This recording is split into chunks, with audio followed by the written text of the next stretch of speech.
පොඩි දැන් අපි කලින් වොස්ටර් එක ගැන කතා කරා. ඒතර දැන් ආයෙ කතා කරන්නේ. වොච් ටවර් එක ගැන කතා කරපු එකේ තමයි ඔඩියෝ රෙකෝඩ් කරලා නැත්නම් ගස්බල්ලා ඒ ලොකු ෂොට් එකකින් එතකොට ඇවෙන්ජර්ස් ටවර් එක දන්නවා කලින් මේ මූවිස් බලලා තියෙනවා නම් දන්නවා මේකේ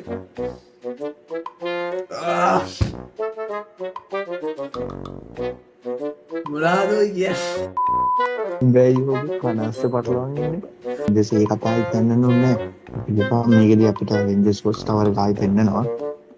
එතකොට සෙන්ට්‍රිගේ ඇවෙන්ජර්ස් ටවර් පෙන්වනවා. එතකොට සෙන්ට්‍රිගේ වොච් ටවර් එක වෙන්නේත් මේක. ඒකට ඒ ගැන මොකද කියලා නිකන් ඒ වගේ නිකන් අහන්න. එච්චර ඔබ බෑග්ග්‍රවුන්ඩ් දෙන්න ඕනේ නැහැ. ඔක බන් දන්නවා බං. ඕක දන්නේ නැති එකෙක් නෑ ඉතින්. දන්නේ නැති තන්ඩබෝස් ටීම් එක ඒගොල්ලෝ මේ ඇසෙම්බල් වෙන ටීම් එකට නමක් දාගන්න එතන ලොකු කතා බහක් යනවා.